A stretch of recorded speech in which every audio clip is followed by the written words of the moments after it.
이건 정말 충격적입니다. 세계 최고 AI 연구소에서 믿기 힘든 사건이 벌어졌습니다. 600년 전 만들어진 한 문자의 비밀이 밝혀지자 실리콘밸리 거대 기업들이 앞다투어 수십억 달러 투자 계약을 제안했습니다. 이건 불가능해. 라고 확신하던 세계적 석학들의 고정관념이 단번에 무너진 충격적 연구 결과. 그 누구도 예상하지 못했던 동양의 비밀 코드가 AI 혁명의 판도를 완전히 뒤흔들었다고 하는데요. 처음에는 비웃기만 하던 중국인 천재 박사의 태도도 180도 바뀌게 만든 그 놀라운 진실. 도대체 무슨 일이 일어난 걸까요? 충격적인 이야기 지금 시작합니다. 딱 1초만요. 좋아요와 구독 꾹 부탁드립니다. 무더웠던 캘리포니아의 여름이 막 끝나갈 무렵이었습니다. 스탠포드 대학교 캠퍼스는 새 학기를 맞이하는 학생들로 북적였고 저는 인터뷰 카메라 앞에 앉아 평생의 연구를 회고하고 있었습니다. 카메라 감독이 3, 2, 1 카운트다운을 외치자 적색불이 들어왔습니다. 제가 한글을 처음 접했을 때 그것이 제 인생을 완전히 바꿀 줄은 상상도 못했습니다. 지금 와서 생각해보면 운명 같았죠. 저는 스탠포드 대학교 언어 및 컴퓨터공학 융합과 명예교수로 인공지능과 언어의 관계를 연구해온 앨리스 워싱턴입니다. 앨리스 교수님, 스탠포드 대학교에서 언어를 연구하면서 평생을 보내셨는데 특히 한글에 관심을 가지게 된 계기가 있으셨나요? 진행자가 물었죠. 잠시 과거를 회상하며 미소를 지었습니다. 지금 저는 이른을 바라보는 노학자지만 그때의 열정만큼은 아직도 생생했죠. 사이언스 같은 세계적인 저널에서 한글을 미래 인공지능 시대의 핵심 문자라고 보도했을 때 많은 사람들이 놀랐습니다. 하지만 실제로 한글의 과학적 구조는 AI 시대와 완벽하게 맞아떨어진다고 할 수 있죠. 왜 한글이 AI에 적합한지에 대한 답은 한글은 철저하게 과학적인 원리로 설계된 문자이기 때문입니다. 소리의 발성 위치와 방법에 따라 자음을 체계화했고 모음은 철학적 원리까지 담고 있죠. 이런 체계성은 AI가 학습하고 처리하기에 완벽한 구조입니다. 인터뷰 진행자가 다시 물었습니다. 그렇다면 언제부터 언어와 컴퓨터의 결합에 관심을 가지셨나요? 어린 시절부터였습니다. 인간의 언어와 컴퓨터의 사고 체계가 어떻게 연결될 수 있을지 항상 궁금했죠.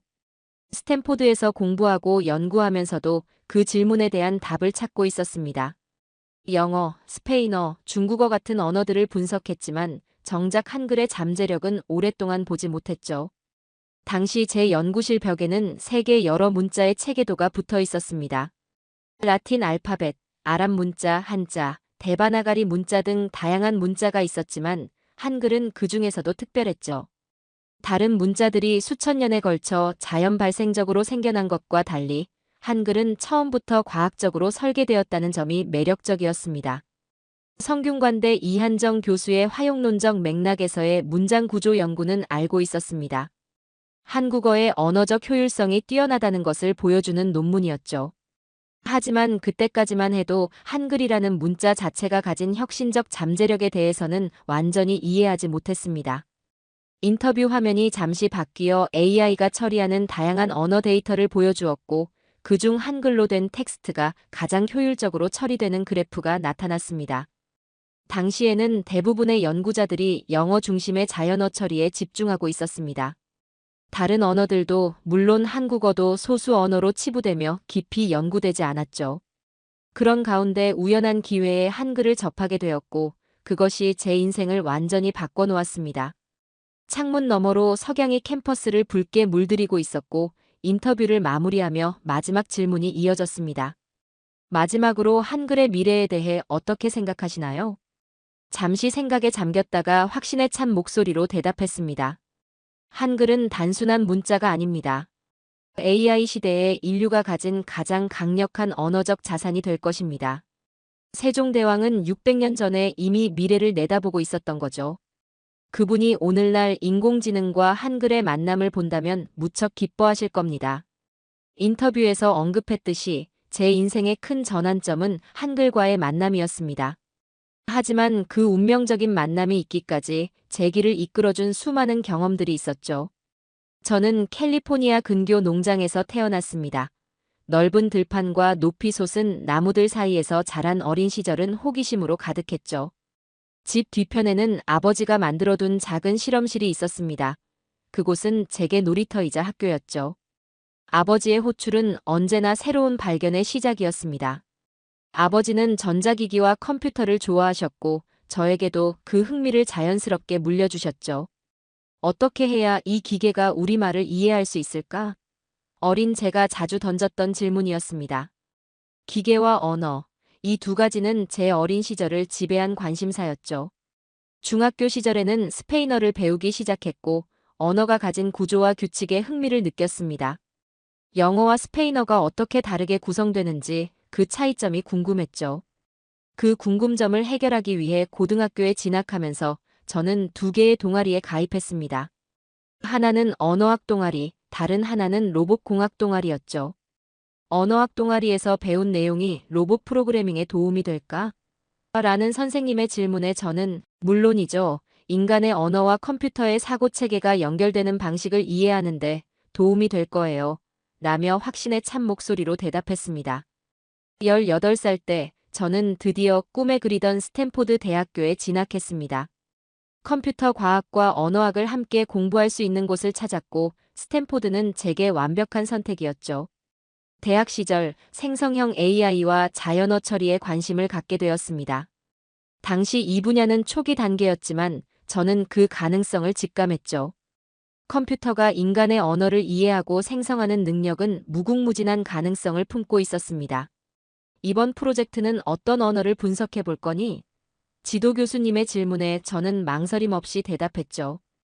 영어, 스페인어, 중국어를 비교 분석해 보고 싶습니다. 각 언어의 구조적 특성이 AI 학습에 어떤 영향을 미치는지 연구하려고 합니다. 졸업 논문을 준비하며 다양한 언어를 모델링하는 프로젝트를 진행했습니다. 영어의 간결함, 스페인어의 문법적 풍부함, 중국어의 상형적 특성을 비교하는 연구였죠. 그러나 그때 한국어는 제 레이더에 들어오지 않았습니다. 당시에는 아시아 언어 중에서도 중국어와 일본어가 주목받던 시기였고 한국어는 상대적으로 조명을 받지 못했었죠. 대학원에 진학한 후에도 저는 주로 서구 언어와 AI의 상호작용에 집중했습니다. 영어를 기반으로 한 자연어 처리 모델 개발에 힘썼고 그 과정에서 많은 성과를 이뤘죠. 하지만 돌이켜보면 제가 놓치고 있던 중요한 퍼즐 조각이 있었습니다. 바로 한글이었죠. 연구실 벽에는 세계 각국의 언어 지도가 붙어 있었고 수백 개의 언어가 표시된 그 지도에서 한국어는 작은 점으로만 존재했습니다. 당시에는 그 작은 점이 제 인생을 완전히 바꿔놓을 거라고는 상상도 못했죠. 대학원 과정을 마치고 스탠포드 대학교에서 교수 생활을 시작하면서 저는 더욱 활발히 국제학회와 컨퍼런스에 참여하게 되었습니다. 그 중에서도 2021년 스위스 제네바에서 열린 글로벌 AI 서밋은 제 인생의 중요한 전환점이 되었죠. 당시 AI 연구의 최전선에 있던 학자들과 기업들이 한자리에 모인 대규모 행사였습니다. 워싱턴 교수님, 인공지능과 자연어 처리 패널에 참여해 주셔서 감사합니다. 오늘 논의에서 교수님의 통찰력이 큰 도움이 될 것 같습니다. 행사 주최 측의 환영을 받으며 저는 기대감에 부풀었습니다. 제 연구를 세계적인 학자들과 공유할 수 있는 기회였죠. 제네바의 화창한 날씨 속에서 컨퍼런스 첫날이 시작되었습니다. 모든 발표가 인상적이었지만 제 주의를 완전히 사로잡은 것은 오후 세션의 마지막 발표였죠. 다음은 서울대학교 연구팀의 한국어 교육 및 학습 도구로서 AI 활용 발표가 있겠습니다. 사회자의 안내에 이어 무대에 올라온 것은 김현우 교수와 그의 연구팀이었습니다. 김현우 교수가 설명을 시작했죠. 저희는 챗GPT를 활용하여 외국인들의 한국어 학습 효율성을 측정해 보았습니다. 같은 시간 동안 AI의 도움을 받아 한국어를 학습한 그룹과 영어를 학습한 그룹의 진척도를 비교했죠. 놀랍게도 한국어 학습 그룹이 훨씬 빠른 습득률을 보였습니다. 한국어 학습자들이 6주 만에 기초 의사소통이 가능한 수준에 도달한 반면 영어 학습자들은 9주가 걸렸다는 결과가 그래프로 표시되었죠. 저희는 이러한 결과가 나온 이유를 한글이라는 문자 체계의 과학적 구조가 AI 학습 모델과 높은 친화성에 있다고 보고 있습니다. 한글은 발음 위치와 방법에 따라 체계적으로 디자인된 문자로 AI가 패턴을 인식하고 학습하는 데 최적화되어 있죠. 저는 자리에서 몸을 앞으로 기울였습니다. 지금까지 한국어에 특별한 관심을 두지 않았던 제게 이 발표는 새로운 세계를 열어주는 것 같았죠. 김 교수의 발표가 끝나자마자 저는 질문을 위해 손을 들었습니다. 혹시 한글이라는 문자의 구체적인 특성이 AI 처리에 어떤 이점을 제공하는지 더 설명해 주실 수 있을까요? 김 교수는 미소를 지으며 대답했습니다. 한글은 자음과 모음이 체계적으로 결합하여 음절을 이루는 구조를 가지고 있습니다. 이러한 조합적 특성은 딥러닝 모델이 패턴을 인식하고 규칙을 학습하는 데 이상적이죠. 또한 한글은 소리와 글자가 1대1로 대응하는 표음 문자로 텍스트 음성 변환 같은 작업에서도 효율성이 높습니다. 세션이 끝난 후 저는 김 교수를 직접 찾아가 더 많은 이야기를 나누었습니다. 한글의 역사, 그 창제 원리, 현대적 응용에 대해 열정적으로 설명해주는 그의 이야기에 완전히 매료되었죠. 워싱턴 교수님, 한국에 오시면 훈민정음 해례본을 직접 보여드리고 싶습니다. 세종대왕께서 한글을 창제하실 때의 과학적 원리를 담은 문서인데 분명 교수님의 연구에 큰 영감을 줄 것입니다. 그날 저녁 호텔로 돌아온 저는 밤늦게까지 한글에 대한 자료를 찾아보았습니다. 그리고 우연히 HCLT 한글 및 한국어 정보처리 학술 대회에서 카이스트 전자공학부 연구실의 박사과정생이 우수 논문상을 받았다는 뉴스를 발견했습니다. 한국 연구진이 이렇게 강력한 자연어 처리 기술을 개발할 수 있었던 이유는 뭘까? 저는 컴퓨터 화면을 바라보며 중얼거렸습니다. 그리고 그 답이 한글의 구조적 특성에 있을 것이라는 직감이 들었죠. 다음 날 컨퍼런스 일정을 마친 후 저는 곧바로 한국 방문 계획을 세우기 시작했습니다. 어쩌면 평생 찾아왔던 퍼즐의 마지막 조각을 발견한 것일지도 모른다는 생각이 들었기 때문이죠. 스탠포드로 돌아온 후 저는 곧바로 한국 방문을 위한 준비를 시작했습니다. 한글에 대한 호기심은 단순한 학문적 관심을 넘어 열정으로 발전했죠. 여러 연구 일정과 강의를 조정하고 마침내 서울행 비행기에 올랐습니다. 한국에 오신 것을 환영합니다. 워싱턴 교수님. 인천공항에 도착하자 김현우 교수가 반갑게 맞아주었습니다. 제네바에서의 만남 이후 우리는 꾸준히 연락을 주고받았고 김 교수는 제 방문 일정을 세심하게 도와주었습니다. 김 교수님, 훈민정음 해례본을 꼭 보고 싶습니다. 가능할까요? 차에 오르며 제일 먼저 물었습니다. 김 교수는 미소를 지었습니다. 물론입니다. 국립중앙박물관에 영인본이 있어요. 내일 아침 첫 일정으로 잡아뒀습니다. 다음 날 아침, 저는 설렘과 기대로 국립중앙도서관을 방문했죠. 특별 열람실에서 훈민정음 해례본 영인본을 마주했을 때 가슴이 두근거렸습니다. 그것은 단순한 고문서가 아니라 600년 전 세종대왕의 과학적 사고가 담긴 증거였죠. 이것이 훈민정음 해례본입니다.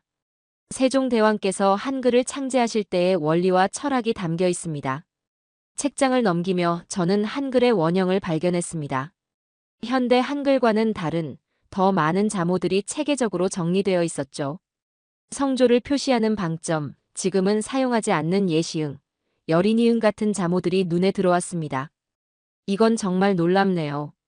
AI가 요구하는 정확한 음소 단위가 이미 15세기부터 설계되어 있었다니요.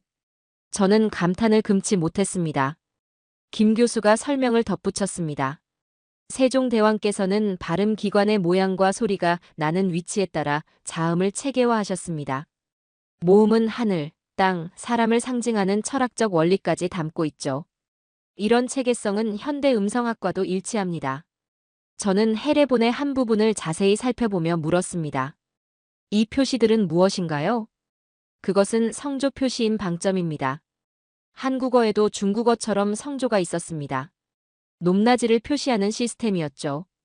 그 순간 제 머릿속에서 무언가가 연결되는 느낌이 들었습니다. 이런 세밀한 소리 표현 체계가 있었다면 AI 음성 인식과 합성에 혁명적인 발전을 가져올 수 있을 것 같다는 생각이 들었죠. 열람실을 나오면서도 제 머릿속은 여전히 해례본의 내용으로 가득 찼습니다. 이것은 단순한 역사적 유물이 아니라 미래 AI 기술의 열쇠를 쥐고 있는 보물이었습니다. 점심을 먹으며 저는 김 교수에게 물었습니다. 혹시 인공지능의 한국어 능력 종합평가 벤치마크 연구에 대해 들어보셨나요? 물론입니다. 최근 한국전자통신연구원에서 발표한 연구죠. 다양한 언어 모델이 한국어를 얼마나 잘 이해하고 생성하는지 평가하는 기준을 제시했고요. 그 연구를 자세히 보고 싶습니다. 제가 생각하는 한글 기반 AI 모델과 연결될 수 있을 것 같아요. 김 교수는 흔쾌히 동의했고, 그날 오후 우리는 해당 연구 자료를 함께 검토했습니다. 자료를 살펴보며 저는 점점 더 확신이 들었죠. 한글의 원형을 복원하여 AI에 적용한다면 훨씬 더 정교한 언어 모델을 개발할 수 있을 것이라는 확신이었습니다. 김 교수님, 세종대왕은 라이프니츠보다 먼저 이진법의 개념을 체감한 게 아닐까요? 갑자기 제가 던진 질문에 김 교수는 흥미로워 보였습니다. 한글의 자모 체계를 보면 기본 요소들의 조합으로 복잡한 소리를 표현하죠. 이는 근본적으로 이진법과 같은 조합적 사고방식이 아닐까요? 0과 1의 조합으로 모든 정보를 표현하는 것처럼 기본 자모의 조합으로 모든 소리를 표현하는 원리죠. 김 교수는 깊이 생각하더니 고개를 끄덕였습니다. 실제로 세종대왕의 사고체계는 매우 체계적이고 과학적이었죠. 현대 컴퓨터 과학의 기본 원리와 맞닿아 있는 부분이 분명 있을 거예요. 그날 밤 호텔방에서 저는 노트북을 열고 제 생각을 정리했습니다. 한글의 원형, 특히 방점과 더 다양한 자모를 AI 시스템에 적용하는 방법에 대한 아이디어였죠. 스탠포드로 돌아온 후 저는 곧바로 제 연구실을 개편했습니다. 벽에 붙어있던 세계 언어 지도의 중앙에 한글 자모표를 크게 확대해 붙였고 훈민정음 해례본의 복사본을 책상 위에 올려두었습니다. 동료 교수들은 제 갑작스러운 연구 방향 전환에 의아해했지만 저는 확신에 차 있었죠. 한글 복원 프로젝트를 통해 AI 시스템에 적용 가능한 새로운 언어 모델을 개발할 계획입니다. 동료 교수 윌리엄스가 의문을 제기했습니다. 앨리스, 그게 정확히 무슨 의미인가요? 한글을 복원한다는 건요? 훈민정음 해례본에 기록된 원형 한글을 현대 AI 시스템에 구현하는 것입니다. 현대 한글에는 없는 성조 표기와 추가 자모를 포함해 초성, 중성, 종성 확장형 조합을 구현하면 최대 160만 자 이상의 문자를 표현할 수 있습니다. 회의실의 놀라움에 웅성거림이 퍼졌습니다. 160만 자라는 숫자는 그들에게 충격적이었습니다. 영어 알파벳 26자와 비교할 수 없는 규모였으니까요. 지구상의 모든 언어, 나아가 잠재적으로 외계 언어까지 모든 소리를 정확히 표기할 수 있다면 AI 통번역과 음성인식 분야에서 혁명적인 발전이 일어날 것입니다. 우리가 만드는 AI는 인간의 언어를 더 정확하고 자연스럽게 이해하고 생성할 수 있게 될 거예요. 동료 교수는 여전히 회의적이었습니다. 영어 알파벳과 국제 음성 기호만으로도 충분하지 않나요? 아니요. 그것들은 한계가 있습니다. 국제 음성 기호는 학술적으로는 우수하지만 실제 AI 시스템에 구현하기에는 복잡하죠. 반면 한글은 체계적이면서도 단순하고 조합 원리가 명확해 AI가 학습하기 좋은 구조를 가지고 있습니다. 우리는 첫 번째 실험으로 아프리카와 아시아의 소수 언어 10개를 선택해 원형 한글로 표기해 보았습니다. 결과는 놀라웠죠. 기존 로마자 표기법보다 훨씬 정확하게 발음을 재현할 수 있었습니다. 그러나 좋은 결과에도 불구하고 연구 자금 확보는 쉽지 않았습니다. 대부분의 기관과 기업들은 영어 알파벳이면 충분하지 않나요? 라며 회의적인 반응을 보였죠. 하지만 저는 포기하지 않았습니다. 실리콘밸리의 여러 기업들을 찾아다니며 프레젠테이션을 했습니다. AI 시대, 한글이 혁신을 이끕니다. 한국어 기반 언어 모델을 개발해야 할 때입니다.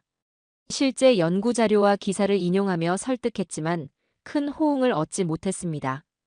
워싱턴 교수님, 아이디어는 흥미롭지만 상용화 가능성이 낮아 보입니다. 한 벤처 캐피털 대표의 말에 좌절감이 밀려왔습니다. 연구실로 돌아와 컴퓨터 화면을 바라보며 한숨을 내쉬었습니다. 화면에는 우리가 개발 중인 한글 AI 코덱의 소스 코드가 펼쳐져 있었죠. 아직 초기 단계였지만 그 가능성은 무한했습니다. 그때 연구실 문을 두드리는 소리가 들렸습니다. 대학원생 마이클이 들어왔습니다. 교수님, 한국에서 메일이 왔습니다. 한국 연구팀이 우리 프로젝트에 관심을 보이고 있어요. 이메일을 열어보니 한국 연구진들이 우리의 프로젝트에 큰 관심을 보이며 공동 연구를 제안하는 내용이었습니다. 특히 한국전자통신연구원에서 개발 중인 한국어 기반 언어 모델과 우리의 한글 AI 코덱을 연결하는 아이디어를 제시했습니다. 그날 저녁, 저는 연구팀 전체를 소집했죠. 여러분, 우리의 연구가 드디어 인정받기 시작했습니다. 한국 연구진들과 함께 이 프로젝트를 더 발전시킬 거예요. 한국 연구진들과의 협업은 활기차게 시작되었지만 실질적인 진전을 이루기에는 여전히 많은 어려움이 있었습니다. 연구비와 인력은 턱없이 부족했고 수개월이 지나면서 점차 프로젝트의 속도가 느려지고 있었죠. 앨리스, 이번 학기 신입 대학원생들 중에 당신 연구실에 지원한 학생이 몇 명인가요? 학과장인 그레고리 교수가 복도에서 저를 붙잡고 물었습니다. 한숨을 내쉬며 대답했습니다. 3명뿐입니다. 그것도 1명은 이미 다른 연구실로 갔고요. 안타깝지만 예상했던 일이긴 하죠. 한글 연구가 얼마나 실용적인지 많은 사람들이 의문을 품고 있어요. 학과 세미나실로 향하던 중 저는 문득 내가 잘못된 길을 가고 있는 것일까? 라는 의문이 들었죠. 그래도 직감은 여전히 강했습니다. 한글은 AI 시대를 위한 완벽한 문자 체계였고 이 연구는 반드시 계속되어야 했습니다. 새 학기가 시작되고 2명의 신입 대학원생이 제 연구실에 합류했습니다. 한 명은 미국인 데이비드, 다른 1명은 중국인 장누이였습니다. 장누이는 베이징 대학교에서 컴퓨터 과학을 전공하고 AI 자연어 처리 분야에서 뛰어난 성적을 거둔 학생이었죠. 첫 세미나 날, 저는 한글 복원 프로젝트의 개념과 비전을 설명했습니다. 데이비드는 호기심 어린 눈빛으로 경청했지만 장누이의 표정은 처음부터 회의적이었습니다. 질문이나 의견 있으신가요? 발표를 마치고 물었습니다. 장누이가 손을 들었습니다. 교수님, 솔직히 말씀드려도 될까요? 저는 한자를 능가할 문자는 없다고 생각합니다. 한국어요? 독창적이긴 하지만 굳이 영어도 있고 중국어도 있는데 새로운 문자 체계를 AI에 도입할 필요가 있을까요?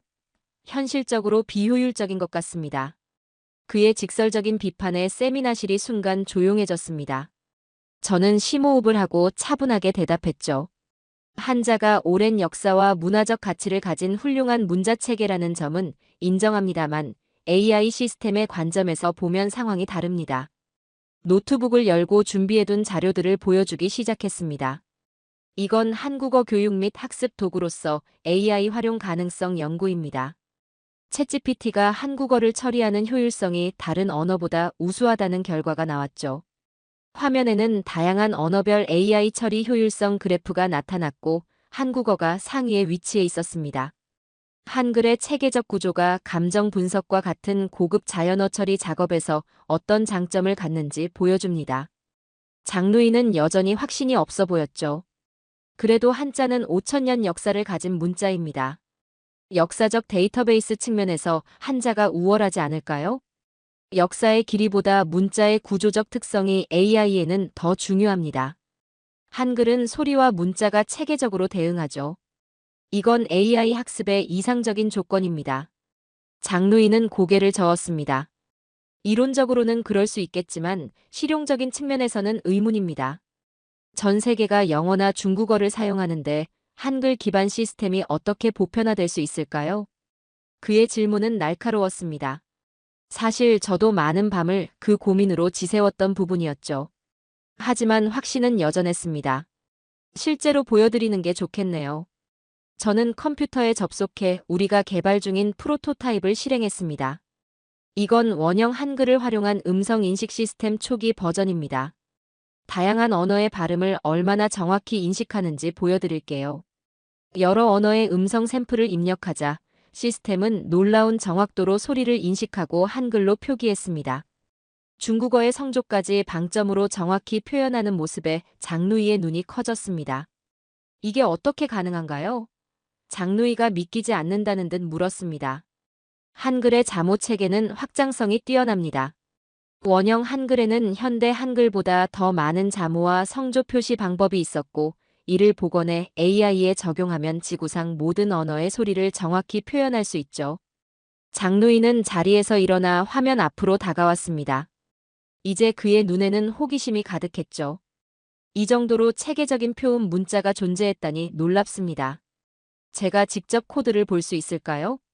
다음 몇 시간 동안 저희는 코드를 함께 검토했고, 장누이는 놀라운 속도로 시스템의 원리를 이해했습니다. 세미나가 끝날 무렵 그의 태도는 완전히 달라져 있었죠. 워싱턴 교수님, 솔직히 처음에는 회의적이었습니다. 장누이가 수줍게 말했습니다. 하지만 이 시스템의 가능성을 봤습니다. AI 중국어 처리에도 큰 발전을 가져올 수 있을 것 같습니다. 잠시 고민하는 듯 하더니 그가 말을 이었습니다. 저도 같이 하고 싶습니다. 제가 한자와 중국어에 대한 지식이 있으니 도움이 될 수 있을 것 같습니다.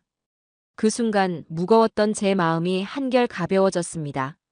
특히 처음에는 한글을 무시했던 그가 이제는 열정적으로 참여하고 싶어 한다는 사실이 의미가 컸죠. 장누이의 합류는 우리 연구실에 신선한 활력을 불어넣었습니다. 중국어와 한자에 대한 그의 전문 지식은 한글과 결합되어 프로젝트의 새로운 차원을 더했죠.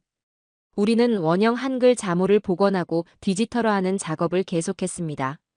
HCLT와 같은 한국어 정보처리 학술 대회에 꾸준히 논문을 발표하며 학계의 관심을 모으기 시작했죠. 특히 방점을 활용한 성조 표기 시스템은 언어학자들 사이에서 큰 주목을 받았습니다. 세계적인 AI 패권 경쟁도 본격화되었죠.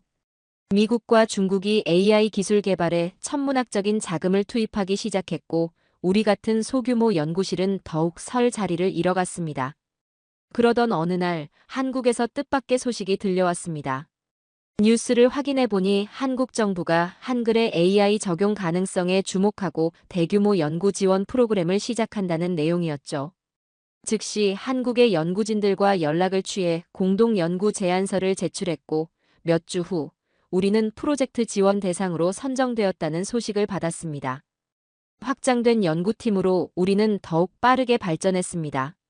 한국, 미국, 중국의 연구진들이 함께 모여 160만 자 한글 코드화를 위한 알고리즘을 완성해 나갔죠. 매주 화상 회의를 통해 진행 상황을 공유하고 문제점을 해결해 나갔습니다. 그리고 마침내 한글 AI 코덱을 완성했습니다. 160만 자 한글 코드화와 AI 언어 모델 탑재에 성공했죠. 수많은 좌절과 실패, 그리고 포기하지 않은 끈기가 마침내 결실을 맺은 순간이었습니다. 그날 밤 연구팀 전체가 모여 작은 파티를 열었습니다. 젊은 연구원부터 함께 늙어버린 동료들까지 모두가 웃음과 기쁨으로 가득했죠. 우리는 단순한 연구팀이 아닌 역사를 만들어낸 가족이 되어 있었습니다. 며칠 후 한글 AI 코덱의 시연회가 있었습니다. 처음에는 회의적이던 목소리도 있었지만 실제 성능 테스트 결과가 공개되면서 점차 인정하는 분위기로 바뀌었죠. 다국어 처리, 음성 인식, 감정 분석 등 거의 모든 자연어 처리 분야에서 기존 시스템보다 월등한 성능을 보인 것입니다. 시연회 이후 몇 주 동안 저는 전 세계 미디어의 인터뷰 요청으로 정신없이 바빴습니다.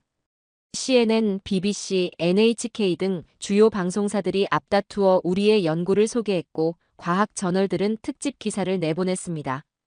알파벳을 한글이 대체하는 건 현실적으로 먼 얘기지만 세종대왕은 AI 시대를 이미 내다본 것 같습니다. 한 인터뷰에서 저는 이렇게 말했죠. 한글은 단순한 문자가 아닌 미래 기술을 위한 과학적 알고리즘의 원형이었습니다. 한 잡지사에서도 해당 소식을 대대적으로 보도했습니다. 특히 AI 시대, 한글이 혁신 이끈다.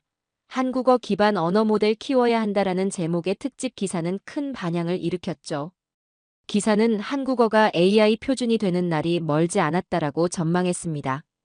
시간은 빠르게 흘렀고 어느덧 저는 정년을 맞이하게 되었죠. 스탠포드 대학은 저를 위한 특별 강연회를 열었고 그 자리에는 전 세계에서 온 제자들과 동료 연구자들이 참석했습니다. 강연을 마치고 캠퍼스를 걸으며 저는 지난 세월을 돌아보았습니다. 젊은 시절의 호기심 어린 질문에서 시작해 한글과의 운명적인 만남, 수십 년의 연구, 그리고 마침내 성공에 이르기까지의 여정이 주마등처럼 스쳐 지나갔습니다. 저 멀리 젊은 학생들이 스마트폰으로 무언가를 열심히 하는 모습이 보였습니다. 아마도 우리가 개발한 한글 AI 번역기를 사용하고 있을지도 모르죠. 석양이 캠퍼스를 붉게 물들이고 있었고 그 아름다운 빛 속에서 저는 깊은 만족감을 느꼈습니다. 인생의 가장 보람찬 여정이 이제 막을 내리고 있지만 한글과 AI의 만남이 열어갈 미래는 이제 막 시작되고 있었죠. 한글은 이제 단순한 문자가 아닌 인류의 소통과 지식을 이어주는 다리가 되었습니다. 자, 오늘의 이야기는 여기까지입니다. 600년 전 세종대왕이 창제한 한글은 단순한 문자가 아니라 AI 시대를 여는 혁신의 열쇠였습니다. 그 과학적 체계는 인공지능의 미래를 새롭게 정의하며 이제 21세기 AI 혁명의 중심에 서 있습니다. 한글과 AI가 함께 열어갈 새로운 미래, 그 가능성은 무궁무진하며 이 혁명적 여정은 이제 막 시작되었습니다. 오늘도 끝까지 함께 해주셔서 감사합니다. 재미있게 보셨다면 구독과 좋아요로 응원해주세요. 다음에도 따뜻한 이야기로 찾아뵙겠습니다. 감사합니다.